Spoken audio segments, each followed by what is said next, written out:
Bismillahirrahmanirrahim. Assalamualaikum warahmatullahi wabarakatuh. Bapak Ibu para calon jemaah haji yang dimuliakan Allah Subhanahu wa taala.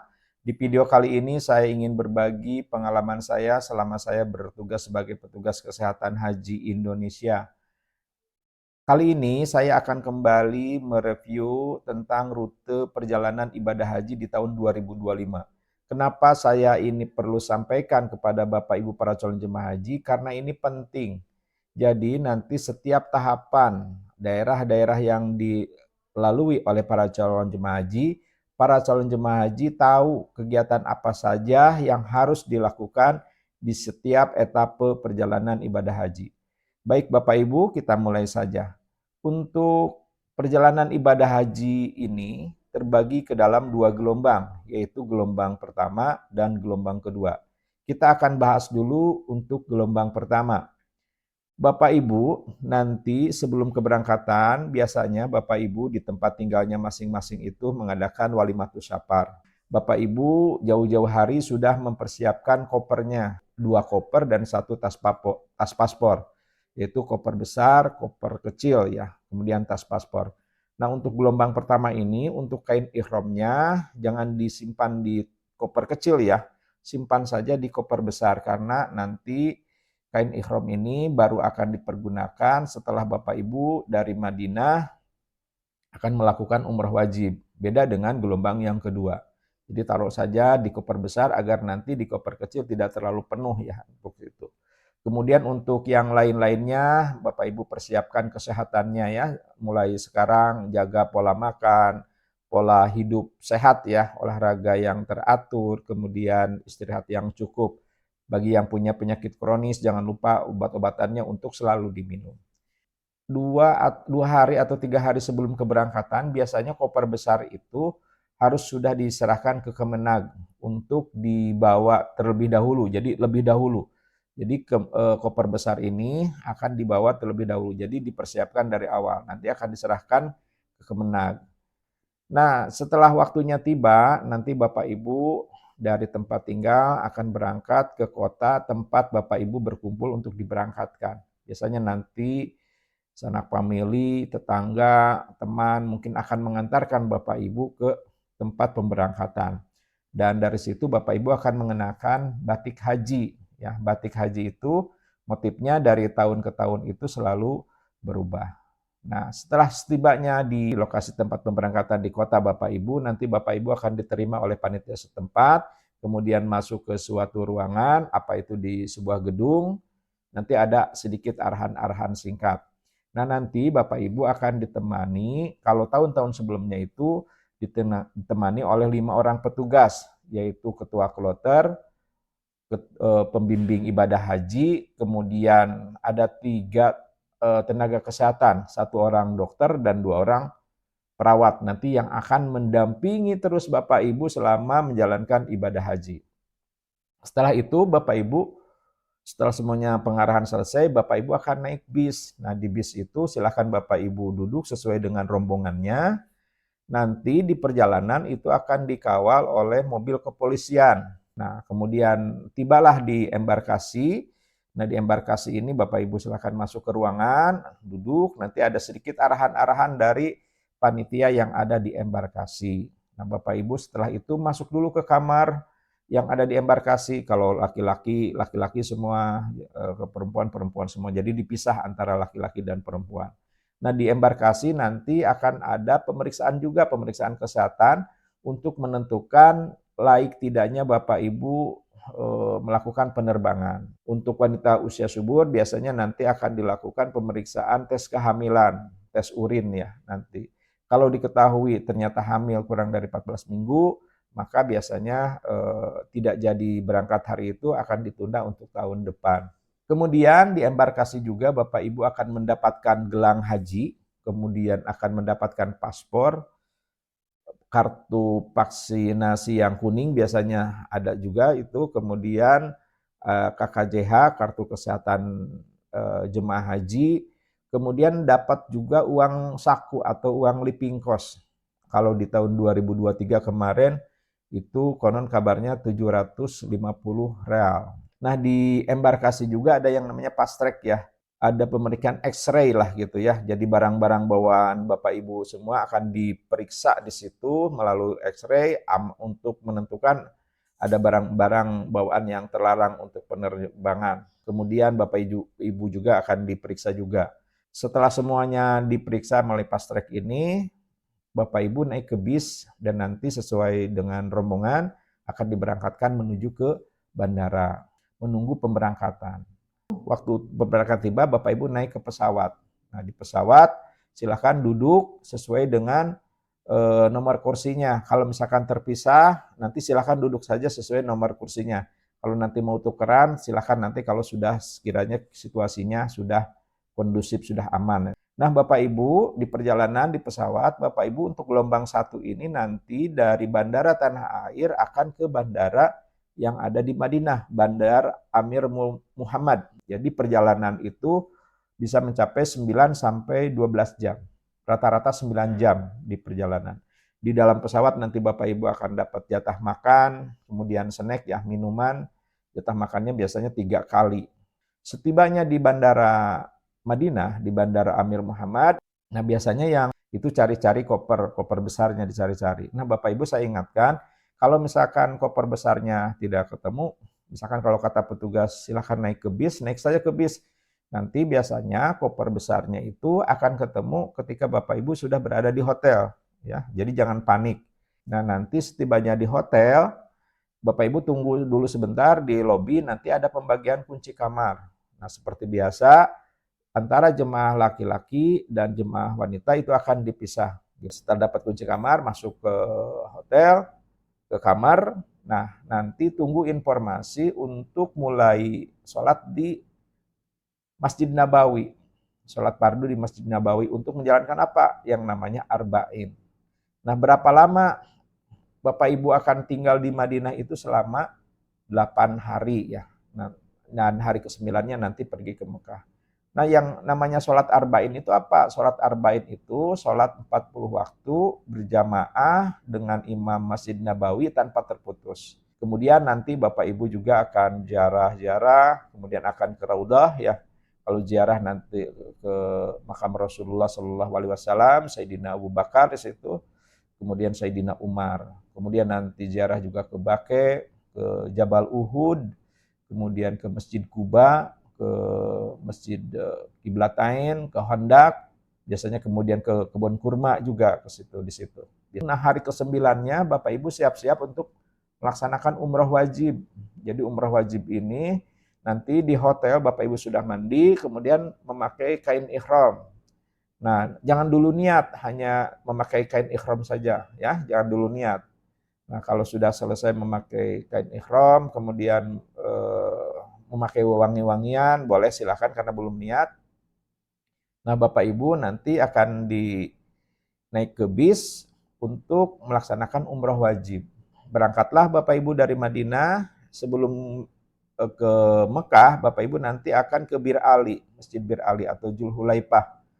Dan di situ nanti akan melaksanakan sholat sunat ikhram 2 rakaat, kemudian mengambil niat untuk umrah, labbaik Allahumma umratan. Nah, setelah sampai di Bir Ali, bagi yang sudah mempunyai wudhu, silakan langsung masuk ke masjid untuk melaksanakan sholat sunat ikhram 2 rakaat, dan silakan untuk melafalkan niat umrah, yaitu labbaik Allahumma umratan. Tapi kalau yang belum berniat juga nanti, misalkan di bis, nanti akan dipandu oleh pembimbing ibadah hajinya untuk berniat. Bagi yang belum punya wudhu, silakan berwudhu dulu, kemudian melakukan sholat sunat ikhram 2 rakaat, kemudian berniat untuk melaksanakan umrah. Bagi para calon jemaah haji yang laki-laki, saya ingatkan untuk yang memakai celana dalam sebelum berniat itu dibuka dulu ya, karena tidak boleh memakai pakaian yang berjahit. Setelah itu Bapak Ibu masuk ke bis kembali, nanti dari situ setelah terkumpul semua akan berangkat ke Mekah. Nah, silakan Bapak Ibu bertalbiyah. Perjalanan dari Madinah menuju ke Mekah itu sekitar 500 km dan ditempuh dalam waktu 5-6 jam menggunakan bis. Nah, setelah tibanya di hotel, nanti silakan Bapak Ibu tunggu dulu di lobi hotel, nanti ada pembagian kunci hotel ya. Pembagian kunci hotel nanti seperti biasa jemaah laki-laki akan dipisahkan sama jemaah laki-laki lagi, yang perempuan atau yang wanita akan pisahkan lagi dengan jemaah wanita. Kemudian masuk hotel, nah nanti tunggu informasi dari ketua rombongannya atau dari ketua regunya atau dari pembimbing ibadah hajinya untuk berangkat melaksanakan rangkaian umroh wajib. Yang belum itu kan tawaf, sa'i, dan tahallul. Nah kalau misalkan sudah ada informasi, nanti Bapak Ibu turun dari kamar hotel, nanti akan berangkat menggunakan bis yang sudah disiapkan oleh panitia, berangkat menuju ke Masjidil Haram. Nah setibanya di Masjidil Haram, nanti secara berombongan Bapak Ibu akan memasuki Masjidil Haram. Silakan dibuka itunya apa, buku manasik hajinya, bagaimana tata cara memasuki Masjidil Haram. Nah setelah masuk, kemudian Ibu terus berjalan, nanti di situ akan melihat Ka'bah, Bapak Ibu. Yang selama ini Bapak Ibu mungkin kalau sholat itu hanya bisa membayangkan, sekarang ada di hadapan Bapak Ibu para calon jemaah haji. Banyak para calon jemaah haji di situ menangis karena mungkin rindunya ya di situ. Nah, silakan baca doa melihat Ka'bah. Setelah selesai, Bapak Ibu turun di pelataran sekitar Ka'bah untuk melakukan tawaf. Nah, nanti kapan mulainya dihitungnya? Nanti ada lampu hijau sama sudut Hajar Aswad. Nah, disitulah mulai membacakan Bismillah Allahu Akbar dikecup, Bismillah Allahu Akbar dikecup, Bismillah Allahu Akbar dikecup. Kemudian berjalan. Kalau masih memungkinkan, silakan dibuka setiap putaran, dibaca doanya. Tapi kalau misalkan susah membaca buku karena penuh dan sebagainya, cukup membacakan subhanallah, alhamdulillah, wala ilaha illallah, wallahu akbar, dan seterusnya ya. Itu silahkan saja, nanti ada pembimbing ibadahnya yang akan memandu Bapak Ibu. Nah Bapak Ibu, setelah selesai Bapak Ibu melakukan rangkaian tawaf, nanti Bapak Ibu akan mundur ke belakang. Nah di belakangnya makom Ibrahim, makom itu bukan makam atau kuburan, itu adalah tempat berpijaknya Nabi Ibrahim ketika mendirikan pondasi Ka'bah. Nanti di situ Bapak Ibu silakan sholat sunat 2 rakaat, kemudian berdoa di situ. Nah setelah selesai sholat sunat di belakang makam Ibrahim ini, Bapak Ibu mundur ke belakang lagi, nanti di situ disunatkan untuk minum air jam-jam. Nah silakan buka bukunya doa minum air jam-jam. Setelah selesai minum air jam-jam, Bapak Ibu dilanjutkan untuk melaksanakan sa'i. Bapak Ibu biasanya agak nanjak tuh sedikit tuh jalannya ke atas, nanti tibalah di Bukit Sopa. Nah di Bukit Sopa itu sebelum melakukan rangkaian ibadah sa'i, nah Bapak Ibu berdoa dulu menghadap ke Ka'bah, nanti akan dibimbing oleh pembimbing ibadahnya Bapak Ibu para calon jemaah haji. Nanti berdoa di situ. Setelah itu barulah menjalankan rangkaian ibadah sa'i. Jadi sa'i itu dari Sofa ke Marwah dihitung 1. Dari Marwah ke Sofa jadi 2. Nah itu jadi 7 kali itu. Jadi Sofa Marwah 1, Marwah Sofa 2. Jadi kemudian Sofa Marwah 3. Nabi takut lupa ya, biasanya kalau Sofa Marwah itu dari Sofa ke Marwah itu ganjil 1, Marwah ke Sofa itu genap 2, nanti Sofa ke Marwah 3, Marwah ke Sofa 4. Nah nanti akan berakhir di Marwah ya, nanti akan berakhir di Marwah. Setelah selesai sa'i 7 kali ya bolak-balik Sofa Marwah. Kemudian di situ ya saya sebelum mengingatkan ada pilar hijau tuh, ada lampu hijau, pilar-pilar hijau di situ. Nah itu untuk laki-laki disunatkan untuk lari-lari ya, lari-lari kecil ya seperti itu. Nah untuk wanita disunatkan untuk berjalan cepat di situ, pas lampu hijau atau pilar hijau itu. Nah itu ada doanya, Robik Pir Warham ya, dan seterusnya silakan aja dibaca seperti itu. Nah itu ya. Nah nanti ketika sampai di Bukit Marwah yang ke-7, itu kan akan dipotong tahallul. Ini pengalaman saya, di situ itu suka ada yang nawarin gunting untuk potong rambut. Nah, ada yang perempuan yang bercadar atau anak-anak di situ ya yang menawarkan gunting. Pengalaman saya, sebaiknya jangan ya Bapak Ibu, gunakan aja gunting sendiri, biasanya nanti minta bayaran yang cukup mahal. Enggak 5 real, enggak 10 real, itu biasanya 20 real ke atas, itu lumayan kan. Nah itu sebaiknya pakai gunting sendiri saja ya, nanti gunting sendiri, nanti laki-laki sama jemaah laki-laki dipotongin rambutnya, kemudian jemaah perempuan dengan perempuan lagi itu potong tahallul. Nah dari situ selesai sudah rangkaian umroh wajibnya.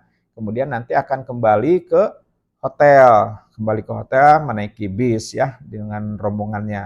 Nah setelah itu sudah boleh tuh ganti baju, mungkin mandi dulu ya, mungkin karena keringat dan lain sebagainya. Itu bisa selesainya kapan saja tergantung dari mulainya kegiatan tawaf sa'i dan tahallulnya. Nah selama menunggu kegiatan di situ, maka sambil menunggu tibanya waktu wukuf, biasanya jemaah haji itu ke haram untuk melaksanakan sholat wajibnya, kemudian tawaf sunat, kemudian itikaf, ngaji Al-Quran, biasanya ke haram naik bis. Di situ ada yang namanya bis sholawat ya. Bis sholawat itu yang 24 jam mengantarkan Bapak Ibu para calon jemaah haji dari hotel menuju ke Masjidil Haram. Nah, seperti itu. Nah, jangan dikira nanti setelah tibanya nanti dari hotel ke naik bis, kemudian ada di terminal itu langsung Masjidil Haram. Enggak, nanti dari situ jalan lagi kurang lebih mungkin 500 meteran ya. Ada setengah kiloan atau ya 300 sampai 500 meter lah untuk jalan ke masjidnya. Jadi jalan kaki. Dan jangan coba-coba tidak memakai alas kaki apalagi di siang hari. Itu banyak kejadian jemaah haji yang hilang sandal di Masjidil Haram, kemudian pulangnya tanpa alas kaki, telapak kakinya melepuh karena panas gitu. Nah, itu hati-hati ya.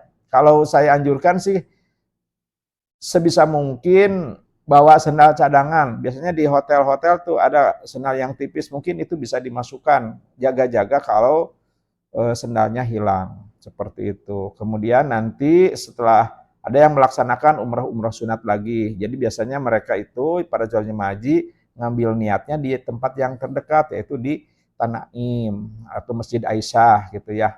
Kemudian ada city tour-nya. City tour itu ada yang ada ziarah-ziarah. Kalau di Mekah itu nanti ke Jabal Nur. Jabal Nur itu tempat adanya Gua Hiro di situ. Tempat pertama Rasulullah Shallallahu Alaihi Wasallam menerima wahyu pertama di Gua Hiro. Kemudian ada Jabal Sur.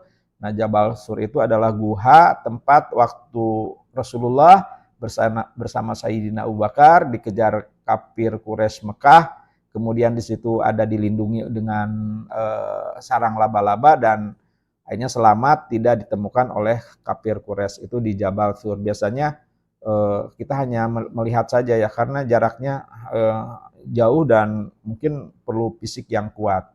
Seperti itu. Kemudian nanti ada yang percetakan Al-Quran dan lain sebagainya di kota Mekah itu. Nah, yang lainnya kalau di kota Mekah itu ada yang ke Tanaim ya, ada yang ke Tanaim. Nah di situ ada yang juga ke sana, kemudian ada yang ke Jeddah, city tour ke Jeddah, ke Kornis, ke Balad, Masjid Apung, Laut Merah ya di situ Bapak Ibu semua biasanya city tour ke situ. Itu biasanya sudah ada yang mengkoordinir. Nah Bapak Ibu setelah selesai tibalah waktu wukuf. Kalau wukuf di tahun 2025 ini akan jatuh pada hari Kamis tanggal 5 Juni 2025. Nah 3 hari sebelum wukuf bis sholawat yang mengantarkan jemaah haji dari hotel ke Masjidil Haram itu biasanya sudah tidak ada. Nah di sini catering juga biasanya sudah tidak ada. Nah biasanya belanja sendiri tuh, makan sendiri tuh, cari biasanya di bawah suka ada yang jualan orang-orang Indonesia atau misalkan restoran-restoran Arab.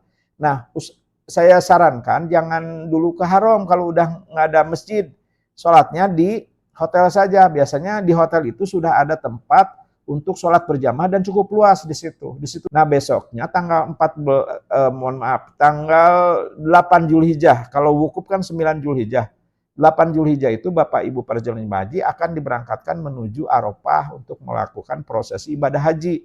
Nah, mandi dulu di hotel, kemudian pakai baju ihram ya, pakai baju ihram. Nah, tunggu dulu informasi keberangkatan. Biasanya pagi-pagi sudah pakai ihram, sudah berniat, tapi diberangkatnya nanti sore. Nah, itu jadi tunggu dulu informasi dari ketua rombongannya kapan akan diberangkatkan. Kalau pakai baju ihram nggak apa-apa ya, tapi jangan niat dulu. Kenapa jangan niat dulu? Takut nanti larangan-larangan ihram dilanggar. Kalau dilanggar nanti kena dam. Nah, seperti itu.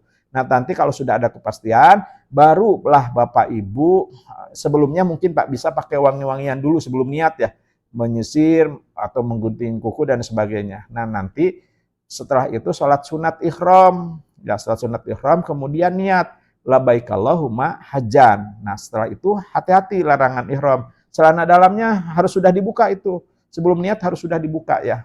Harus sudah dibuka, jangan pakai yang berjahit untuk yang laki-laki. Nah, tanggal 8 berangkatlah ke Arafah. Itu perjalanan kurang lebih 1 jam, 30 menit sampai 1 jam. Nanti setelah tibanya di Arafah, masuk ke tenda. Di situ di tenda, tanggal 8 itu kegiatannya nggak ada kegiatan yang ini, hanya menunggu untuk waktu wukuf aja. Besoknya tanggal 9, Bapak Ibu bisa isi dengan mengaji, berzikir, dan lain sebagainya. Nah, selama di Arafah saya mengingatkan, jangan sampai yang sering kejadian itu jemaah haji tersesat setelah pulang dari toilet untuk buang hajat atau buang air kecil. Nah, dari situ lupa tendanya. Nah, itu yang sering kejadian. Makanya kalau lansia kemudian itu jangan sendirian, harus didampingi ya oleh para calon jemaah haji yang lainnya. Jadi jangan sendirian. Ingat-ingat tuh hotelnya, tendanya yang mana. Biasanya itu sudah ada dikasih tanda kloter berapa gitu, seperti itu. Nah, itu hati-hati ya, kalau di Arafah biasanya sepulang dari toilet itu yang sering kesasar seperti itu. Nah, besoknya tanggal 9 tibalah waktu wukuf, biasanya waktu pas zuhur itu seperti itu. Nanti ada khutbah wukuf, biasanya sudah ada yang ngordinir dari kloternya. Setelah selesai khutbah wukuf nanti berdoa. Nah, setelah maghrib Bapak Ibu akan dimobilisasi untuk berangkat ke Muzdalifah. Nah, Muzdalifah nanti naik bis. Biasanya masuk ke, ada yang kerangkeng di situ, yang pagar ya. Jadi berombongan masuk, kemudian nanti tibalah di Muzdalifah. Nah, di Muzdalifah ini akan mabit ya Bapak Ibu, dan mabit itu menginap, tidur di Muzdalifah, kemudian mengambil batu kerikil ya, batu kerikil untuk melempar jumrah. Di video saya sudah disampaikan berapa batu kerikil yang harus diambil. Itu beda antara yang napar awal dengan yang napar sani. Kalau napar awal kan dari di Minanya dari tanggal 10, 11, 12. Kalau 3 hari. Kalau napar sani itu dari tanggal 10, 11, 12, 13 Zulhijjah, 4 hari. Jadi jumlah batunya beda. Nah, nanti setelah tengah malam lewat, Bapak Ibu akan diberangkatkan dari Muzdalifah ke Mina nanti. Nah, nanti setelah sampai di Mina, masuklah ke Mina, ke tenda. Nah, tunggu informasi ya nanti, mohon maaf, nanti setelah sampai masuk ke tenda yang sudah ditentukan untuk kloternya. Nah, nanti untuk melempar jumrah ke Jamarat itu tunggu informasi dari pembimbing ibadahnya, dari ketua kloternya, kapan waktunya untuk melempar. Jangan sendirian, nggak boleh, meskipun sudah tahu nih gini, jangan sendirian pokoknya. Dan patuhi jadwal melempar, karena banyak kejadian ketika saat itu berjubel jemaah-jemaah haji dari seluruh dunia, nanti desak-desakan dan jangan sampai terjadi kejadian yang tidak diharapkan, bertabrakan atau dan lainnya. Nauzubillah min dzalik. Itu jangan sampai terjadi. Nah, nanti tanggal 10 itu melempar jumlah satu saja yang dilempar pilarnya, itu Aqobah. Nah, jangan salah Bapak Ibu, nanti pas ke Jamarat itu ada 3 pilar. Ula, Wusto, Aqobah. Jadi berurutan, akan dilewati dulu Ula, Wusto, dan Aqobah. Itu Ula, Wusto jangan dilempar dulu, nanti setelah Aqobah tanggal 10 baru dilempar. Kalau besoknya baru tiga-tiganya dilempar, Ula, Wusto, Aqobah, Ula, Wusto, Aqobah. Nah, untuk yang napar awal itu sampai tanggal 12 setelah melempar Jamarat, sebelum matahari terbenam itu harus sudah pulang lagi ke hotel yang ada di Mekah. Nanti akan diangkut pakai bis. Nah, kalau untuk napar sani nginep lagi di Mina. Jadi besoknya tanggal 13 melempar lagi Ula, Wusto, Aqobah. Nah, itu sebanyak 7 kali ya, 7 kali lemparan. Sebelum matahari terbenam itu Bapak Ibu calon jemaah haji akan naik lagi ke bis untuk ke hotelnya, ya seperti itu. Nah, saya perlu ingatkan, mohon maaf saya agak flash ke belakang, tanggal 10 itu Aqobah saja. Nah, dari setelah melempar Aqobah itu ada 2 jemaah haji yang melakukan langsung ke Masjidil Haram untuk melakukan tawaf ifadah, ada yang enggak, langsung tahalul awal namanya. Nah, yang tahalul awal ini masih ada larangan ihram, boleh ganti baju, boleh larangan ihram yang lainnya boleh boleh pakai topi dan lain sebagainya, pakaian berjahit sudah boleh, tetapi karena baru tahallul awal, tidak untuk suami istri jangan berhubungan badan dulu sebelum selesai tawaf ifadah, seperti itu. Nah, yang tawaf ifadah sama nanti masuk ke Masjidil Haram, tawaf, sa'i, tahallul, udah selesai itu rangkaian ibadah hajinya. Nah, kembali setelah tiba semuanya di hotel, bagi yang belum melakukan tawaf ifadah silahkan melakukan tawaf ifadah untuk selesai kemudian sa'i dan tahallul. Udah selesai hajinya itu. Seperti itu. Nah, tinggal menunggu kepulangan. Nah, selesai hajian itu jangan langsung diporsir untuk melakukan umroh sanat, karena menurut data angka kesakitan dan kematian itu pasca prosesi ibadah haji, kecapean, kelelahan dan sebagainya. Itu istirahat saja dulu karena bis juga nanti belum ada itu. Jadi istirahat saja dulu, nanti kalau misalkan 3 hari lah istirahat pemulihan, kemudian minum vitaminnya, kemudian makanan-makanan yang bergizi. Nah, itu istirahat dulu. Nanti setelah itu boleh silahkan ke Masjidil Haram lagi untuk melakukan ibadah-ibadah yang lainnya. Setelah itu untuk gelombang ke-1, nah ini siap-siap untuk pulang. Nah, tapi sebelum pulang nanti ada yang namanya tawaf wada. Jadi tawaf perpisahan. Jadi jemaah haji nanti akan kembali ke Masjidil Haram melakukan tawaf wada, tapi tidak dengan sa'i dan tahallul, hanya mengelilingi Ka'bah aja 7 kali. Itu tawaf perpisahan. Selesai tawaf, nanti Bapak Ibu berjalan mundur tuh. Biasanya dadah-dadah ke Ka'bahnya gitu. Kita akan berpisah dengan Ka'bah di situ. Sedih banget biasanya. Banyak jemaah haji yang mencucurkan air mata di situ karena akan meninggalkan kota Mekah. Seperti itu, akan meninggalkan Ka'bah dan sebagainya. Sambil berdoa mungkin berharap bisa dipanggil kembali. Nah, setelah itu pulang lagi ke hotel. Nah, setelah tawaf wada jangan lagi kembali ke Masjidil Haram, sudah.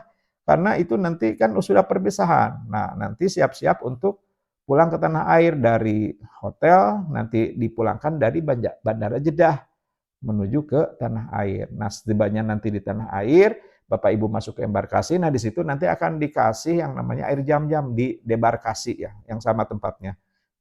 Sebanyak 5 liter. Setelah itu pulang menaiki bis jemputan dari kotanya masing-masing. Tibalah di kota, nanti akan dijemput oleh keluarga, kemudian langsung ke rumah. Itu selesai ibadah haji untuk gelombang yang pertama. Baik, itu untuk gelombang yang pertama dulu, nanti untuk gelombang yang kedua nanti saya akan ulas di video selanjutnya. Saya mendoakan semoga Bapak Ibu para calon jemaah haji ada dalam keadaan sehat walafiat, ibadah hajinya diberikan kelancaran, kemudahan, makbul dan mabrur. Billahi taufiq wal hidayah. Wassalamualaikum warahmatullahi wabarakatuh.